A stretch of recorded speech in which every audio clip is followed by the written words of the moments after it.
সকলকে অভিনন্দন জ্ঞাপন করি। আজকের সবচাইতে আলোচনার বিষয় যেটা, সেটা হচ্ছে শিক্ষা মনোবিজ্ঞান। আমরা জানি পৃথিবীর ইতিহাসে একজন বিখ্যাত ব্যক্তি, তার নাম হচ্ছে অ্যারিস্টটল। তার 4টি সন্তানের মধ্যে আজকে একটা সন্তান নিয়ে আমরা আলোচনা করব, তার নাম হচ্ছে শিক্ষা মনোবিজ্ঞান। এই শিক্ষা মনোবিজ্ঞান পৃথিবীর সর্বশ্রেষ্ঠ বিজ্ঞান। শিক্ষা মনোবিজ্ঞান আমাদের প্রথম থেকে জেনে নেই, সেটা হচ্ছে যে শিশু শিক্ষাটা কি। ফার্স্ট আমি শিশু শিক্ষা সম্বন্ধে তোমাদের বলি। হোয়াট ইজ সিই, চাইল্ড এডুকেশনটা কি? দেখো, এই পৃথিবীতে আমরা যারা জন্মগ্রহণ করি তারা নিশ্চয়ই এডুকেশন নিয়ে জন্মগ্রহণ করি না। এডুকেশনটা কি পেলে ইয়ে তো জানছি এডুকেশন কি। এক একজন শিক্ষা মনোবিজ্ঞানী এক একভাবে ব্যাখ্যা দিয়েছে। তোমরা স্বামীজির সংজ্ঞা অনুসারে যেন education is the manifestation of the perfection already in man. শিক্ষা হচ্ছে মানুষের অন্তর্নিহিত সত্তার পরিপূর্ণ বিকাশ। এটা গেল স্বামীজি। জন ডিউ কি বলেছিলেন? Education is the reconstruction of the experience. শিক্ষা হচ্ছে অভিজ্ঞতার পুনর্গঠন। ফ্রয়েবেল কি বলেছিলেন? বলছে এডুকেশন অর্থাৎ শিক্ষা হচ্ছে সমাজের সহিত নিজেকে খাপ খাইয়ে নেওয়ার একটা পদ্ধতি। অর্থাৎ আমরা এই পৃথিবীতে যখন জন্মগ্রহণ করি তখন কুকুর, বিড়াল, সাপ, মোষ, ঘোড়া, গরু, তাদের মধ্যে আমরাও একটা পশু হয়ে জন্মগ্রহণ করি। অর্থাৎ সমস্ত জীবের মতো আমরাও একটা অ্যানিম্যাল। তাহলে আমরা মানুষ হয়ে পড়ি। কিভাবে আমরা মানুষ হচ্ছি? আমরা মানুষ হচ্ছি by the transportation of the education. ধরো কিচ্ছু নাই, আগামী 20 বছর ধরে পৃথিবীর সমস্ত শিক্ষা বন্ধ করে দেওয়া হলো, টোটাল এডুকেশন স্টপড। 20 বছর পরে টোটাল মনুষ্য সমাজ আবার স্যাভেজ লাইফে ফিরে যাবে। স্যাভেজ লাইফ মানে বন্য জীবনে ফিরে যাবে। একটা শিম্পাঞ্জির বাচ্চা, অ্যাকর্ডিং টু রিসার্চ, শিম্পাঞ্জির বাচ্চা 2 বছরের আর 2 বছরের মানুষের বাচ্চা, দোনো কি যে ফারাক 0। বলছে দুটো বাচ্চাই এক, বাট শিম্পাঞ্জির বাচ্চা শিম্পাঞ্জি হয়ে থেকে যাচ্ছে, বাট তুমি মানুষ হয়ে উঠছো কেন? What is the cause? কারণ কি? It is only education. বলছে এডুকেশন উই ক্যান ট্রান্সফার। একটা জেনারেশন থেকে আরেকটা জেনারেশন আমরা এডুকেশনটাকে ট্রান্সফার করতে পারি। That's why we are mankind. তো এখানে শিশু শিক্ষা কি বলছে? আধুনিক শিক্ষা ব্যবস্থায় বলছে একটা বাচ্চাকে মারা যাবে না, এমনকি একটা বাচ্চাকে কটু কথা বলা যাবে না, একটা বাচ্চাকে কোনোভাবে তাকে मेंटली फिजिकली दोनों किसी भी तरह से टॉर्चर नहीं किया जाएगा। अगर कुछ ऐसा कुछ करे तो उसका क्या होगा? पनिशमेंट होगा। তাই আমাদের বিদ্যালয়ে কি সতর্ক থাকতে হবে যে বাচ্চারা যেন কষ্ট না পায়। এখন শিক্ষা কিরকম? শিশু শিক্ষাটা কিরকম? শিশু কেন্দ্রিক। ইয়েস, বলছে শিক্ষা এরকম হবে, শিক্ষা এরকম হবে যাতে বাচ্চা শিখতে পারে। শিখতে পারে কি থেমে যাব না, শিখতে পারে কিভাবে শিখতে হবে। समझ में आ गया ना? বলছে সক্রিয়তা ভিত্তিক এডুকেশন। আমি পড়িয়ে গেলাম হয়ে গেল, নেই, ऐसा नहीं। আমি পড়ানোর পাশাপাশি বাচ্চাদের অ্যাক্টিভিটি যেন থাকে। তোমরা যারা প্রাইমারি স্কুলের already going to be teacher and madam, বাচ্চাদের কাছে গিয়ে কানেক্টেড থাকবে, তারা যাতে অংশগ্রহণ করতে পারে। শিক্ষা হবে আনন্দদায়ক, অর্থাৎ বাচ্চারা আনন্দ করে শিক্ষাটা গ্রহণ করবে। শিক্ষা হবে খেলার ছলে, শিক্ষা হবে সক্রিয়তা ভিত্তিক। এর জন্য এক্সপার্ট কমিটি গঠন করেছিল 2011-তে, সেখানে কথাগুলি লেখা ছিল। তারপরেও 2015-তে রিভিউ কমিটি গঠন করা হলো, শিক্ষা কমিশন এক এক করে তৈরি হয়েছে। এই কমিশনগুলো পরপর মাথায় রাখতে হবে।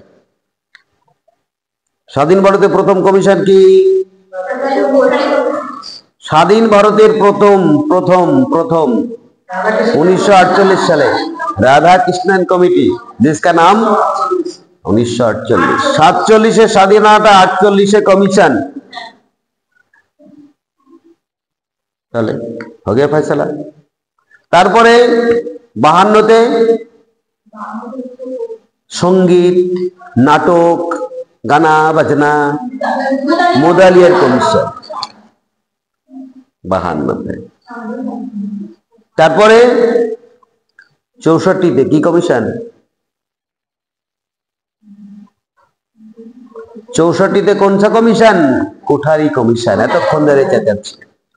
কোঠারি কমিশনের মাধ্যমে আমাদের শিক্ষার ব্যবস্থাগুলো, স্টেপগুলো সাজানো হচ্ছে। তারপরে কি কমিশন? রাজীব গান্ধী এলেন, দুটো কমিশন গঠন করলেন। একটা কমিশন, একটা মিশন। একটা কমিশন, একটা অপারেশন। তিনি গঠন করলেন জাতীয় শিক্ষানীতি। কত সালে? 1986। 84তে তিনি গেলে ক্ষমতা এলেন, 86তে জাতীয় শিক্ষা। 87তে সারা ভারতবর্ষে প্রায় 50% মানুষ 1900 জাতীয় শিক্ষানীতি। 87তে কি হলো? অ্যাকর্ডিং টু দ্য সিস্টেম 87তে ভারতবর্ষের প্রায় 50% মানুষ অশিক্ষিত না নিরক্ষর?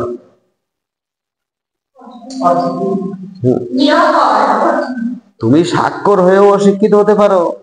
অনেক MA পাস, BA পাস অশিক্ষিত, জানো তো? শিক্ষা মানে কিন্তু দুটো ABCD, YWXY, mathematics, calculation, derivative, integration, logarithm, ऐसा नहीं। शिक्षा माने वो लोग प्रथम ही বলেছি, समझ गए ना? বলছে 86তে জাতীয় শিক্ষানীতির পরে 87তে রাজীব গান্ধী কি করলেন? Operation operation operation blackboard. Operation blackboard. এখন তো হোয়াইট বোর্ড হয়ে গেছে। এই বোর্ডগুলো যদি তখন থাকতো তাহলে অপারেশন কি হতো? Operation white board. Operation blackboard হয়েছিল বলে আজকে হোয়াইট বোর্ডে পৌঁছাতে পেরেছে। অপারেশন ব্ল্যাকবোর্ডে কি বললেন তিনি? যে 50% নিরক্ষর, 50% স্বাক্ষর। এই যারা স্বাক্ষর তাদের হাতে হ্যারিকেন ধরিয়ে দাও। হ্যারিকেন কেন? আর সারাদিন তো কাজকর্ম করবে। যে নিরক্ষর সে বলবে বাবু আমি দুটো ইনকাম করবো, তারপর খাবো। সকালবেলা ধানের জমিতে যাই, দুটো ধার হয়, বাচ্চাদের চাল নিয়ে খাই। তাই সে যদি পড়তেই যায় তা খাবো কি? তাহলে তো খানা উসকা বাদ পড়না নাকি? তো হাতে হ্যারিকেন ধরিয়ে দিল শিক্ষিত লোকের কাছে। কি? যেহেতু তুমি এডুকেটেড, যেহেতু তুমি স্বাক্ষর, অক্ষরের সঙ্গে আছো, তাই স্বাক্ষর। বাংলা কি বলে? স্বাক্ষর যাহার। তখন ওই 50% লোক বাকি 50% ইলিটারেট পার্সনকে শিক্ষা দেওয়ার জন্য হাতে হ্যারিকেন নিয়ে ঘুরে বেড়ায়। এই জন্য লোকে বলা হয় যে তোমার হাতে হ্যারিকেন ধরিয়ে ছেড়ে দেবো, তাই না? বলে না? তো এইভাবে 87 হয়ে গেল। 87 পরে কি? এরপরে কি? 87 পরে 88। বাহ! বলে আজ সোমবার, বলে কালকে কি মঙ্গলবার? संजय दत्त डायलॉग, दुनिया में तो क्या लेके आया हूं? बोले आपको छोड़ने आया है, भाड़ा लेके जाऊंगा। তো মাথায় রাখতে হবে দুনিয়া আমি কি জন্য এসেছি সেটা বড় কথা না। আমার যেটা বিষয় সেটা হচ্ছে 87 পরে 92 রামমূর্তি কমিশন। রামমূর্তি কমিশন যেখানে শিক্ষার ক্ষেত্রে আবার নতুন করে এরপরে যেটা আসলো তার নাম হচ্ছে, আবার লিখে নাও, 2005। उससे पहले 2000 সালে কি চালু হয়েছিল? 2000 আগে, 2000 সালে আগে 2000 সালে বন্যা হয়েছে। তুমি তাড়াতাড়ি 5 চলে যাচ্ছ কেন? 2000 সালে সর্বশিক্ষা অভিযান, সবার শিক্ষা সবার আগে, তাই সর্বশিক্ষা যোজনা চালু হলো। তার আগে ঘটনাটা কেন ঘটেছিল? দেখা গেল 14 বছরের নিচে ভারতবর্ষের মোট সন্তান হচ্ছে 20 কোটি। এই 20 কোটি সন্তানের মধ্যে 6 কোটি সন্তান বিদ্যালয়ে যায় না। তাহলে যারা বিদ্যালয়ে যাচ্ছে না তারা এডুকেশনটা পাচ্ছে না। আর এই 6 কোটি সন্তান যদি বড় হয় তাহলে তারা উইদাউট এডুকেশন মানে সমাজটাকে বিষাক্ত করে ফেলবে। তাই তাদের শিক্ষার আঙ্গিকে আনার জন্য তৈরি হলো সর্বশিক্ষা মিশন। 2000 সালে গঠন, 2001-তে চালু, 2003-এ প্যারা টিচার, নতুন একটা টিচার তৈরি হলো, তার নাম কি? প্যারা টিচার, মানে প্রায় টিচার নাকি? কেন তাদের বেতন কম দেওয়া হয়? দুঃখের টিচার। তারপরে শুরু হলো আরেকটা জিনিস, ওর মধ্যে আর কি কি জিনিস ছিল? আরো দুটো চালু করা হলো। Number 1, mid day meal. স্কুলে যাও, খাওয়া দাওয়া করো, বাড়ি যাও। পাস ফেল তুলে দাও, এইটা অত্যন্ত গুরুত্বপূর্ণ। এই পাস ফেল কথা তুলে দিয়েছিল কেন? পাস ফেল কথা তুলে দিল কেন? এই তো জ্বালা। পাস ফেল কথা তুলে দেওয়া হলো কারণ আছে, বিদ্যালয় ছুট বন্ধ করতে। একটা স্টুডেন্ট 5-এ ফেল করছে, কোন রকমে 6-এ ওটার জন্য পরে আবার ট্রাই করছে, পরে আবার ফেল করছে, সে বলছে আর আবার পড়াশোনা করে লাভ নাই, বরং আমি একটা অন্য কিছু কাজ করি। কিছু না করি তোমাকে চায়ের দোকানে তো কাজ পাবো। এরপর সেই 2005 বলতেই আমি ঢুকে গেলাম 2005। তার নাম হচ্ছে কি? NCF। কি নাম বললাম? NCF, national curriculum framework. 2009 কি হলো? RTE act. RTE act, right two education. বললো সকলের জন্য, সকলের শিক্ষা বোধ, হ্যাঁ, লেকিন শিক্ষার জন্য একটা অধিকার তোমার আছে। এই শিক্ষার অধিকারের জন্য আমরা সংবিধানটাকে চেঞ্জ করে দিলাম। সংবিধানে আগে কতগুলো কর্তব্য ছিল? আগে ছিল কি দেখাচ্ছি, পরে আমরা যুক্ত করলাম আর একটা 11টা। দেখা যাচ্ছে আমাকে? 11টা। Very good. এই 11 নাম্বারটাই হচ্ছে 6 বছর থেকে শুরু করে 14 বছর পর্যন্ত প্রতিটি বাচ্চার এডুকেশন কমপ্লিট করনা চাহিয়ে। একটা বাচ্চা বিদ্যালয়ে গেল না, কথা বলো না, এরা যেতে যেতে বাঁচিয়ে গিয়ে দেখলো একটা বাচ্চা চায়ের দোকানে কাজ করতে, তোর বয়স কত? বলে আমার বয়স এই 20 বছর থেকে 10 বছর কম। কত বছর বয়স? 10 বছর বয়স। ওই বাচ্চাটা বিদ্যালয়ে যায়নি, তখন বাজে 12টা।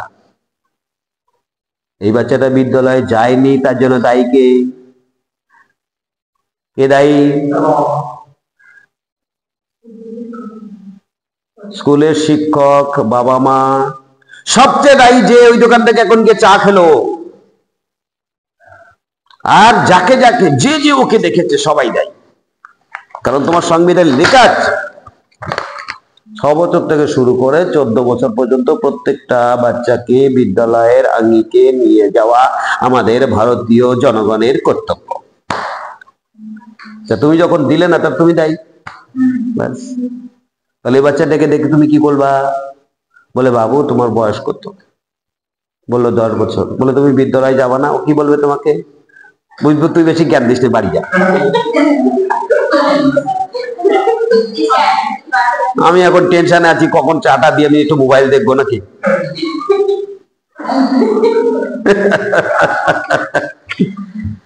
তো কে করে? তাহলে কি হচ্ছে, 2009 চলে গেলাম, 11তে এক্সপার্ট কমিটি, 15তে রিভিউ কমিটি, 2025 পর্যন্ত পৌঁছে গেলাম। কমিশন আগাটোগোড়া কমপ্লিট।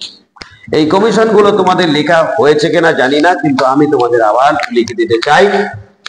সেটা হচ্ছে 1948, 1952, তারপরে 1964, তারপরে 1992, তারপরে 2000, তারপরে 2001, তারপরে 2005, তারপরে 2009, তারপরে কত কত বলো, তারপরে 2011, তারপরে 2015, তারপরে পড়াশোনা কমপ্লিট করলেই হবে। এই তো দেখছি, এই বেলুনটা উড়িয়ে দিলাম, এই বেলুন ওড়া দিকে দুপুরে একদম লম্বা বেগুন হয়ে গেল দেখছি।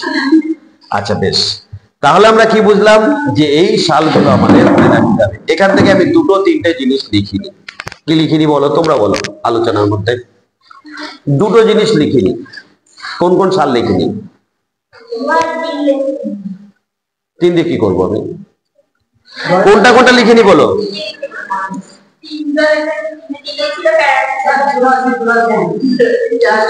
84 কি?